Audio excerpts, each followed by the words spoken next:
Gita Fakar dari Universitas Sekolah Tinggi Agama Islam Darut Tauhid, Prodi Hukum Ekonomi Syariah. Di sini saya akan menjelaskan mengenai sistem hukum di Indonesia. Sebelum ke materi, kalian tahu tidak hukum itu apa? Hukum adalah segala sesuatu yang menimbulkan aturan-aturan yang mempunyai kekuasaan yang bersifat memaksa. Maksudnya, jika kita melanggar akan mengakibatkan sanksi tegas dan nyata.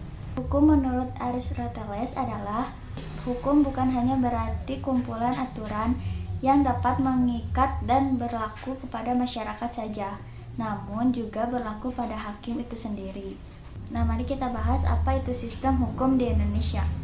Sistem hukum Indonesia adalah semua sistem yang diberlakukan berdasarkan politik hukum Negara Kesatuan Republik Indonesia, yang mungkin hanya berlaku bagi sebagian bangsa Indonesia saja, seperti sistem hukum adat, hukum barat, dan hukum Islam.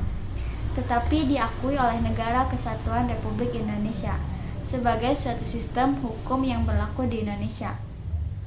Nah, mari kita bahas sistem hukum barat atau civil law, yaitu sistem hukum Eropa kontinental berkembang di negara-negara Eropa daratan, dan sebagian menyebutnya dengan istilah civil law. Di dalam sejarahnya, sistem hukum Indonesia merupakan peninggalan dari kolonial Belanda atau civil law yang pernah menguasai Indonesia lebih dari 350 tahun, sehingga sistem hukum Belanda juga diterapkan di Indonesia berdasarkan asas konkordansi. Sumber hukum utama dalam sistem civil law adalah undang-undang yang dibentuk oleh badan legislatif. Selain itu, persetujuan yang dipakai sebagai pegangan kekuasaan eksekutif yang dibuat berdasarkan kewenangannya, dan kebiasaan-kebiasaan yang dibuat dalam masyarakat selama tidak bertentangan dengan undang-undang diakui sebagai sumber hukum. Maka dari itu, prinsip utama sistem hukum ini adalah mempositifkan dalam bentuk tertulis atau dituangkan dalam bentuk undang-undang atau prinsip legismi. Hukum yang tidak tertulis tidak diakui sebagai hukum, begitu juga peraturan-peraturan yang dibuat selain negara juga disebut sebagai hukum, akan tetapi sebagai moral masyarakat. Kelemahan hakim civil law yaitu hakim terlalu patuh dan mengikuti apa yang terkandung di dalam undang-undang.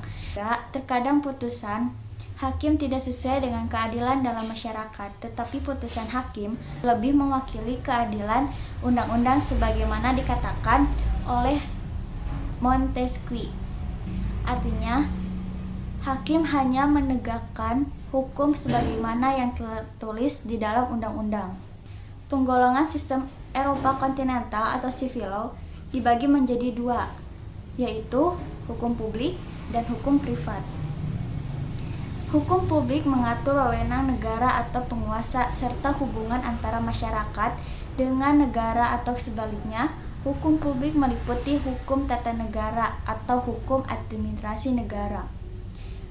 Sedangkan hukum privat mengatur hubungan antara individu dengan individu dalam memenuhi kebutuhan hidup.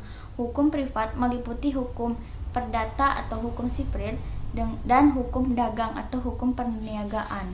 Nah, yang kedua yaitu sistem hukum adat. Asal mula istilah hukum adat yaitu dari istilah Eldredge yang dikemukakan oleh Snellhanger, seorang ahli pertama yang mempelajari hukum Indonesia dalam bukunya yang berjudul The Answer. Snellhanger menyebutnya istilah hukum adat sebagai Eldredge untuk memberi nama pada satu sistem pengendalian sosial yang hidup dalam masyarakat Indonesia. Menurut Van Steenwijck, sebagaimana dikutip oleh Suepomo, menegaskan bahwa hukum adat adalah hukum yang hidup karena merupakan penjelmaan perasaan hukum yang nyata dari rakyat. Menurut L. Abdul, sistem hukum adat Indonesia dibagi menjadi tiga. Yang pertama, hukum adat mengenai tata negara, yaitu tatanan yang mengatur susunan dan ketertiban dalam persekutuan hukum, serta susunan lingkungan kerja, alat pelengkap masyarakat, adat, jabat, dan pejabatnya. Yang kedua yaitu hukum adat mengenai warga atau hukum warga, yang terdiri dari hukum pertanian sanak atau kekerabatan, hukum tanah, dan hukum perutangan. Yang ketiga yaitu hukum adat mengenai delik atau hukum pidana. Hukum adat merupakan hukum Indonesia asli yang tidak tertulis di dalam Perundang-undangan Republik Indonesia. Ia mengandung unsur agama dan kedudukan sebagai salah satu sumber penting guna memperoleh bahan-bahan bagi pembangunan hukum nasional yang menuju pada penyamanan hukum. Nah, yang terakhir yaitu sistem hukum Islam. Sistem hukum Islam disebut juga Islamic Law System atau sistem hukum syariah, Syariah Law System. Lalu, Pustaka Barat menyebutnya dengan istilah salah satu ciri khas terkuat dari sistem hukum Islam yang membedakan dengan sistem civil law dan common law adalah dasar hukum pelaksanaannya yang berdasarkan pada kitab suci agama Islam dan ajaran sunnah Nabi Muhammad SAW berupa Al-Quran dan Al-Hadis. Berdasarkan syariah, hukum Islam adalah hukum yang statis dan tidak mungkin dilakukan amandemen seperti pada civil law dan common law.